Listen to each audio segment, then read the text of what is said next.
Hello, friends. It's Friday again. I feel like I just said happy Friday yesterday, and here we are at Friday again. Time is just flying by. We have just a little bit more than a week left of a thread of hope, walking the footsteps of Jesus in the Old Testament. And today we are going to continue our discussion of the prophets with Habakkuk and Daniel. And of course, they were prophets for Judah, and Israel and Judah are divided, and I don't think I've talked about that yet, but they are divided, and these two prophets speak to Judah. And Habakkuk is just a little bit overwhelmed. We read as we start the book, verses 2-4 in chapter 1. How long, Lord, must I call for help, but you don't listen? Or cry out to you violence, but you don't save? Why do you make me look at injustice? Why do you tolerate wrongdoing? Destruction and violence are before me. There is strife and conflict abounds. Therefore, the law is paralyzed and justice never prevails. The wicked hem in the righteous so that justice is perverted. And it's not long before God gives Habakkuk a non-answer that he would never have expected.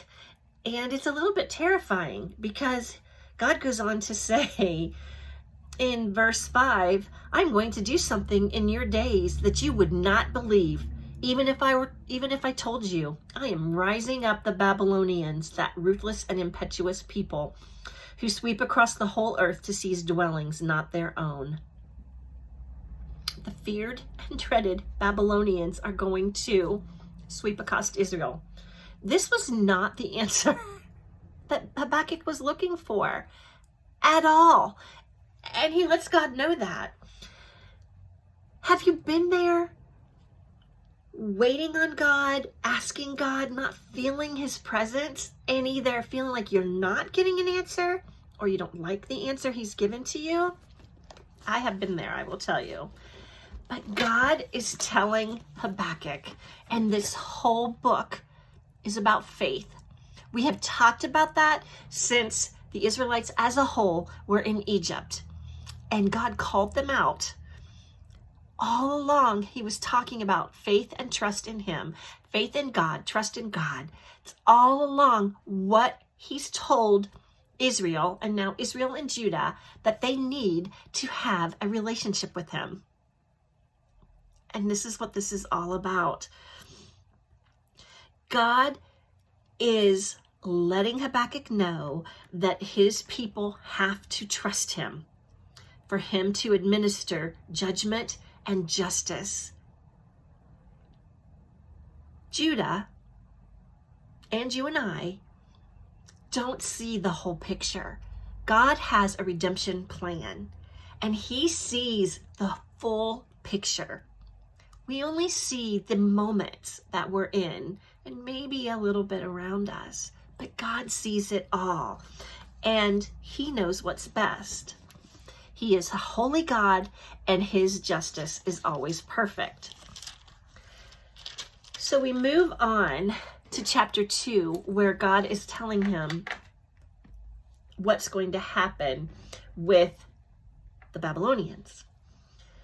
Write down the revelation and make it plain on tablets so that a herald may run with it.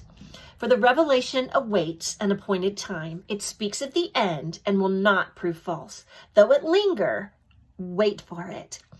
It will certainly come and will not delay. See, the enemy is puffed up. His desires are not upright, but the righteous people will live by his faithfulness. He's telling Habakkuk, patience. I need you to be patient and to have faith.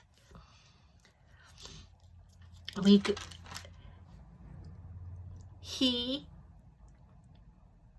is promising that after the Babylonians they've taken over Israel, someone's going to take over the Babylonians. So he is making that promise, but they have to be patient and they have to wait for it. He tells them, the righteous trust him, trust God, even in the darker times, even when they don't know what's going on, they hold fast to God's promises.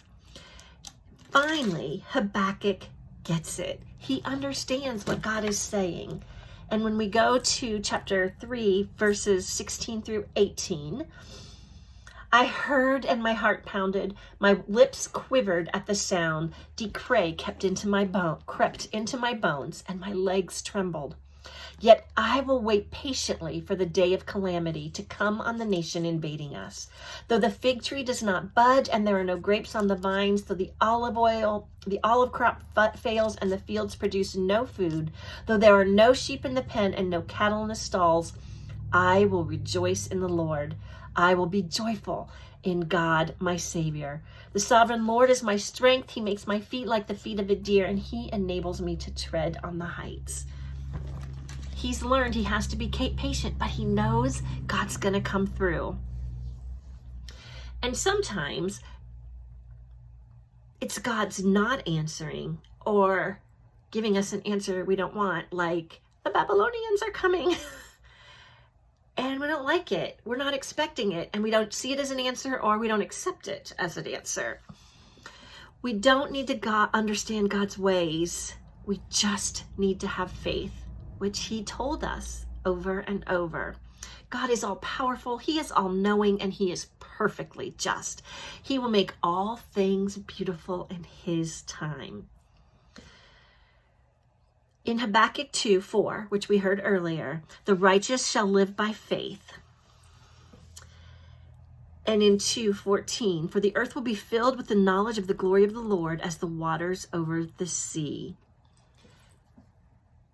These tell us so much about what God is saying. We have to live by faith, and we are waiting on the glory of the Lord, and we want to share that glory of the Lord. And you can find in the New Testament, you can cite this in Romans chapter 1, Galatians 3, Hebrews 10. Justification of faith is our eternal walk, but it also needs to be our Christian walk today. We know that God needs us to have faith in him, to trust him, because at the end of the day, isn't that what every relationship is about? And this is the most important relationship we will ever have, that Judah will ever have, that folks in Judah would ever have. And this takes us nicely into Daniel. The people are now living in the time that was prophesied by Habakkuk. They have been exiled to Babylon, and Babylon has been defeated by the Medo-Persians. So Daniel is a very encouraging book, because they've seen God did what he said he was going to do, but he's also, through the book of Daniel, through Daniel, he is encouraging the people of Judah. I'm still here. My redemption plan is still in place. We are going to move forward. So we see Daniel working with the king. He actually works for the king, and he is able to say what his dreams are.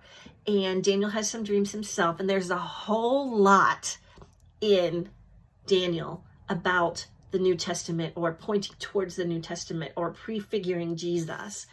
A couple of things that I want to touch on. First is, hundreds of years before Jesus is even born, Daniel predicts the date that Jesus will make his triumphant entry into Jerusalem.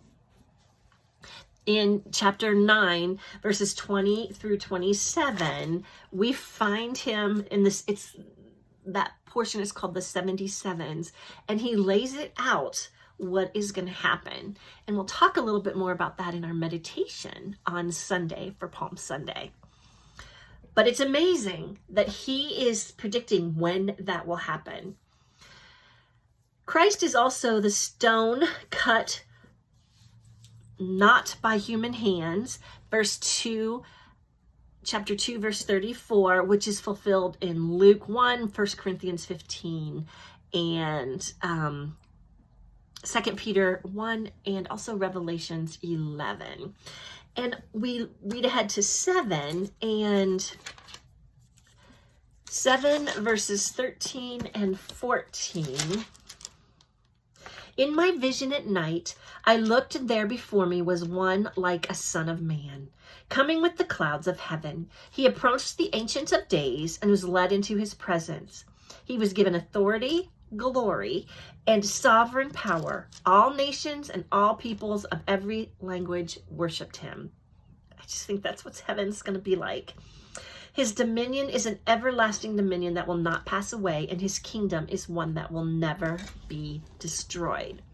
So there's a couple of things going on here.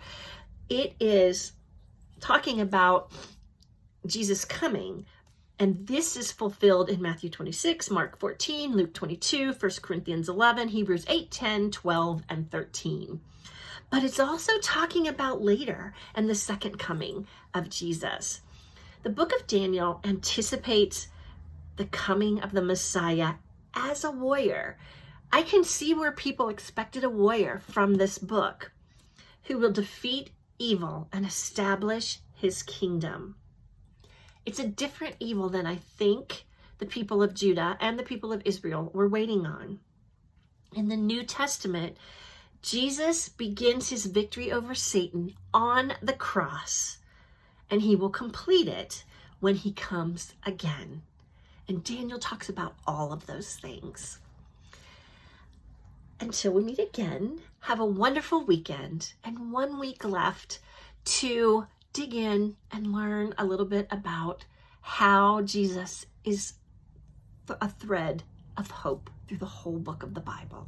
Have a good day.